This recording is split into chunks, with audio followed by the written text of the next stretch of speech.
남자친구 생각이 좀 간절했던 것 같아요. 아, 결혼을 했는데 한 달도 안 돼서 임신된 거예요. 그래서 와! 서울시청에서 탈북민 한 명을 뽑았어요.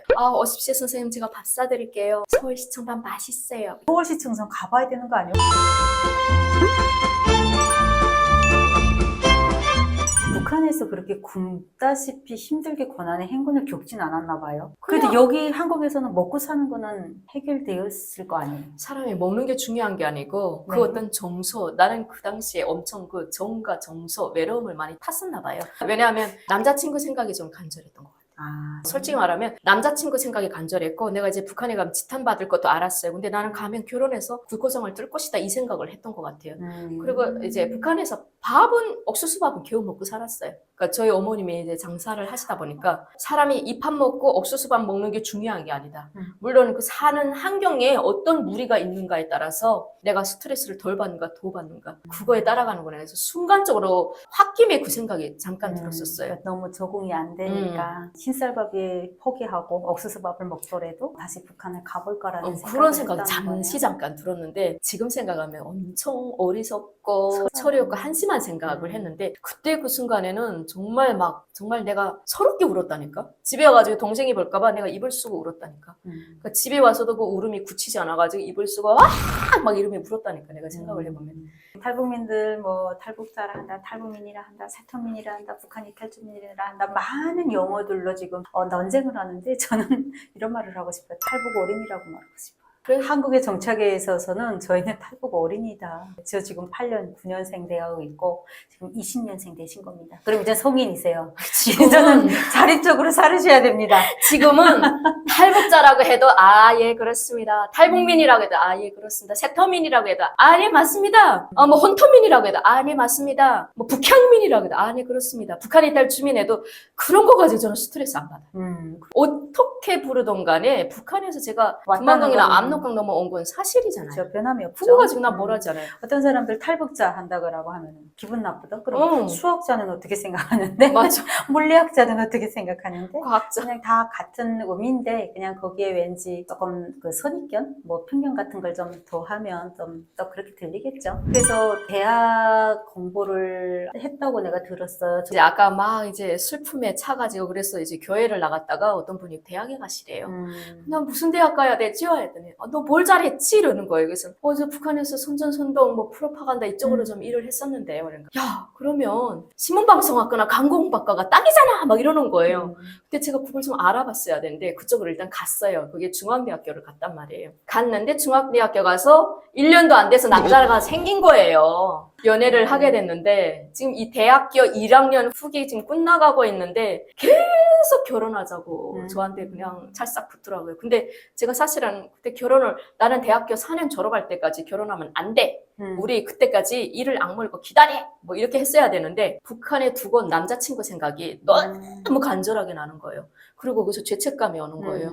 그래서 딱 그때 그 생각을 했어요. 그래. 까치는 까치끼리 살고 까마귀 까마귀끼리 살자. 내가 북한에서 아무것도 없이 왔는데 어떻게 다 갖춰진 문무를 갖추고 또 한국의 재산을 갖춘 그런 남자를 내가 잡겠다고 어리석은 생각을 할까? 그래. 없는 사람은 없는 사람끼리 우리가 젊음이 힘인데 같은 청춘끼리 우리가 힘차게 달려보자고 그래 하고 결혼을 승인해서 결혼을 했는데 한 달도 안 돼서 임신된 거예요. 그래서 대학교 2학년 때 배가 점점 나오기 시작하는 거예요. 근데 수업 시간에 막 계속 졸리는 거예요. 대학교 2학년 때 걔가 태어난 거죠. 제가 06학번인데 저희 아들이 2007년도에 태어났어요. 그래서 이제 제가 딱 반학기를 휴학했거든요.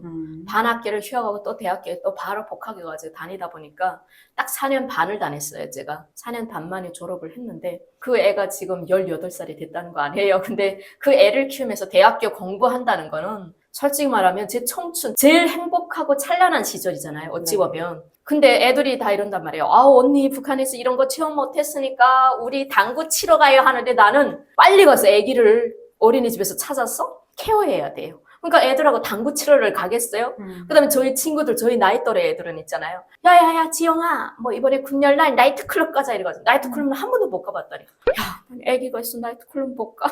애들이 야, 노래방 가자. 노래방 못 가?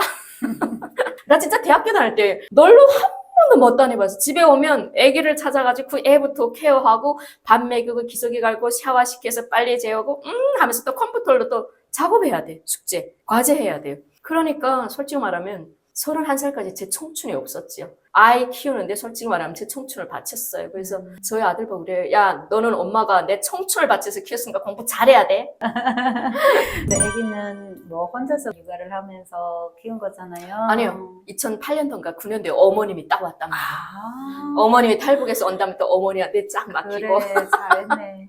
모유로 키웠어요? 아니면 수유로 키웠어요? 대학교 다니다 보니까 모유를 많이 못 먹였어요. 아이고. 모유를 2번 이제 모유통에다 딱 짜가지고 이렇게 딱 먹이고 그 다음에 이제 공부해야 되니까 가슴을 싸매가지고 공부를 하다 보니까 복통이 있었을 텐데. 제가 모유를 못 먹여서 저희 아들한테 정말 솔직히 말하면 미안해요. 분유로 키우다 보니까 그냥 아들이 그냥 막 얼굴이 막 이만하게. 그래서 그렇게 힘들게 대학을 나왔다. 그러면 그 대학 전공으로 광고학과를 가셨어야죠. 광고홍보학과나 신문방송학과는 25살, 24살에 프로필을 넣는 데예요. 26, 27 지나면 프로필조차 넣지 못해요. 근데 제가 그걸 알고 3학년 때 사회복지학과를 복수 전공을 하다 보니까 이제 그 사회복지 한 경력이 있어서 그때 서울시청에서 탈북민 1명을 뽑았어요. 그때 이제 탈북민 여러 명이 이제 한 50명 정도가 지원을 했는데 거기서 이제 영광스럽게도 제가 계약직 공무원이지만 제가 계약직으로 뽑힌 거예요. 그래서 막 금방 하나원에서 금방 나온 분들이 서울시청에 탈북자 일자리 플러스 센터 상담사 송지용 씨가 있다 해가지고 나한테 막 찾아오는 거예요. 근데 제가 사실은 그때 월급을 너무 작게 받아가지고요. 그분들에게 밥을 사줄 형편이 안 됐어요. 근데 서울시청에 밥 되게 잘 나오는 거 알아요? 아, 그래요? 네, 딱 우리 공무원증 여기다 딱 찍으면 3,000원이 딱 깎여 내려가거든요. 근데 2명 땅땅 2번 찍으면 6,000원이에요. 밥이 진수성찬이 있잖아요. 뭐 거기 뭐 돼지고기, 소고기는 말할 것 없고 조기, 국, 뭐 밥 몇 끼마다 점심, 저녁, 아침까지도 아침 근데 돈이 아까워서 그것도 안 그러면 그 먹었어요. 서울시청선 가봐야 되는 거 아니에요? 우리 구독자님들 중에 공무원 안 계시나? 지하 1층에 가면 서울시청 밥이 그렇게 맛있어요. 그래서 만약에 뭐 어떤 분이 저를 만나러 온대요. 오십시오 선생님 제가 밥 사드릴게요. 서울시청 밥 맛있어요. 지하에 내려가서 딱 그 사람들이 딱 와 밥이 이렇게 잘 나오는 거고 야채도 나오고 과일도 나오고 막 자두처럼 자두 나오고 사과처럼 사과 나오고 그리고 밥 딱 먹으면 그 서울시청 꼭대기 딱 올라가는 거예요. 꼭대기 7층에 올라가면 스카이 라이프 있어요. 거기서 차 탁 커피 탁 내려다보면서 서울시청의 강화문의 그 높이서 그분들이 그러는 거예요. 송지용 씨는 북한으로 말하면 서평양 시당에서 일한대. 그 말이 맞네요. 근데 저는 무늬만 공무원이에요. 무늬만 공무원이 뭔 말이에요? 그런 게 있어요. 계약직이라? 북한에서 선전원을 하면서 방송원을 하면서 북한 포스터만 보다가 한국에 와서 광고를 배우면서 그 15초의 미학 보면서 어떤 생각이 들었어요? 광고를 배우면서 정말 폭넓은 지식을 했죠. 근데 광고라는 게 광고만 배우는 게 아니고요. 경제를 배우고요. 경영을 배우고 경영에서 마케팅의 한 부분이 이제 광고거든요. 근데 광고 말고도 프로파간다 선전도 있고요. 광고도 있고 또 홍보도 있고 여러 가지가 있습니다. 그리고 또 회사 뭐 이런 발표 자료도 있고요. 그래서 광고를 영어로 이제 advertising public relation 이렇게 표현하는데 광고라는 게 사실은 미국에서 제일 먼저 나왔잖아요. 미국에서 노예가 도망친 거예요. 남북전쟁 하기 전에 노예들이 있었잖아요. 그러니까 노예를 찾기 위해서 이 사람이 신문에다가 이 노예를 잡아주는 사람에게 내가 얼마의 상을 내리겠다. 이렇게 하면서 광고가 이제 시작됐거든요. 근데 우리나라에서 처음에는 미국에 가서 광고를 배워왔는데 지금은 우리나라가 미국보다 광고를 더 훨씬 월등하게 잘하고 있어요. 그래서 오히려 미국 사람들이 우리 데 와서 광고를 보고 감탄할 정도예요. 그러니까 광고 홍보에 오는 사람들은 정말 다 수제들만 오는 거예요. 그러니까 제가 정말 거기서 제일 못했지요. 못했는데 많이 배웠어요. 일단 크리에이티브라고 하는 창작을 많이 배웠고요. 그리고 예를 들면 광고에서 배워주는 건 기본이 이거예요. 응용이거든요. 그러니까 내가 이 볼펜을 보면 이 볼펜을 보면서 무수한 생각을 100가지를 하는 거예요. 이걸 어떤 식으로 내가 표현을 해야 될까? 아버지의 추억을 말해야 될까? 이 볼펜이 비싸다고 표현을 해야 될까? 볼펜이 싸다고 해야 될까? 아니면 이 볼펜 속에 얽혀진 어떤 일화를 말할까? 그러니까 여러 가지 크리에이티브를 창작하는 걸 배워주는 거예요. 광고 홍보에 들어가면. 그래서 저희가 크리에이티브 노트라는 게 있어요. 말하자면 일기장 비슷한 건데 사과 하면 그 사과를 가지고 여러 가지 내가 장문을 만들어야 되는 거예요. 그리고 뭐 엘리베이터가 10,000원이다 하면 그 10,000원 가지고 내가 여러 가지 작품을 써야 되는 거예요. 그래서 정말 많은 걸 배웠고요. 그걸 배우면서 야, 내가 이걸 이렇게 열심히 배웠는데 이왕이면 내가 간호학과에 가서 간호학을 열심히 배웠으면 그러니까 이게 광고가 몸에 안 맞은 거잖아요. 아니지. 그게 아니고 광고 홍보학과를 열심히 했는데 사회에 나서 내가 정말 프로필을 넣을 수도 없을 만큼 나이가 그만큼 작다 보니까 야, 내가 그때 광고를 배우지 말고 이걸 했으면 그 배운 과랑 직업이랑 연결이 됐을 텐데. 좀 더 이런 생각. 현실적인 진료를 찾았어야 됐다라는 말씀인 것 같네요. 광고를 하면서 야 이거 너무 과대 광고다라고 이거 너무 포장된다라고 생각해 보진 않았어요? 광고는 원래 과대 광고 포장하게 되어 있어요. 사람들이 이제 낚시하러 가면 네. 미끼를 주는 거나 같다고 봐야 하는 거죠. 그래서 광고를 그렇게 배우죠. 근데 그렇게 한다고 해도 그게 뭐 어떤 해를 주지 않는 이상은, 사람에게 신체적으로 미치지 않는 이상은 그게 뭐 벌금이 떨어진다든지 아니면 그것 때문에 법적 처벌받는 일은 없어요. 그래서 광고는 우리가 아는 거죠. 그래서 저는 TV에서 광고 막 나오잖아요. 네. 그러니까 광고 배운 사람이니까 누가 그래요. 아, 저거 사야겠다 이래요. 야, 광고하는 거는 저 안 팔리니까 광고하는 거야. 잘 팔리는 건 광고 안 해? 내가 이래요. 저 광고를 알다 보니까. 그래서 알아요. 네. 그리고 광고에서 불리한 부분도 표기하게 되어 있거든요. 그래서 광고에서 불리한 부분은 깨알같이 쓰는 거 알죠? 그렇죠. 네, 깨알같이 깨알같이. 구속통해가 있다 그러더라고요. 보험 광고 같은 거 보면 깨알같이 썼어요. 뭘 깨알같이 써가지고 보이지도 않아요. 여러분, 광고하는 물품에 속지 마십시오. 광고한다는 거는 절반은 뽕이랍니다. 대학을 졸업하시고 지금 한국에서 한 20년 살면서 가장 나의 소득이, 실질 소득이 가장 높았다 하던 시기가 어느 때였죠? 14년도부터 17년도까지 제가 이제 방송에 전문 출연했어요.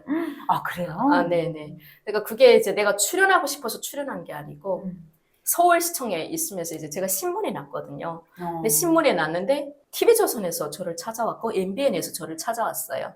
아, 탈북민이 계약직 공무원으로 서울시청에서 근무한대 해가지고 저를 찾아왔고 국방부 잡지에도 제가 실렸어요. 그러다 보니까 그게 계기가 돼서 이만갑에서 연락이 와서 이만갑에 사실 유현주 씨랑 네. 그리고 순실 언니랑 제가 첫 번째로 출연했거든요. 이만갑이 처음에 탈북민들 출연하는 게 아니었어요.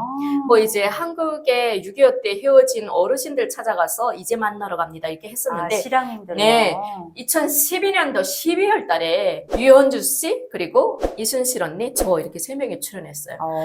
제가 되게 얌전한 스타일, 지금처럼 얌전한 스타일이다 보니까 저는 그때 막 이렇게 자기 홍보를 열한하게 안 했어요. 안녕하십니까 뭐 이런 식으로 약간 공무원이다 보니까 약간 틀을 잘했어.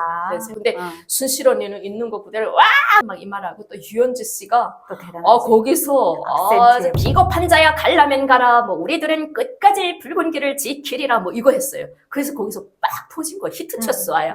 그러니까 한국 사람들이 그걸 못 본 거예요. 근데 저는 되게 언순하게 했어요. 류정옥 아나운서 하듯이 저는 되게 얌전한 거 했어요. 그래서 거기서 유현주 씨하고 이순실 씨가 빵 뜬 거예요.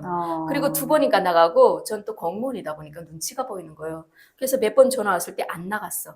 안 나가고 있다가 TV조선의 법대법이라는 데 출연했어요. 예능이에요. 법대법이라는 프로그램에 그때 유명했어요. 네.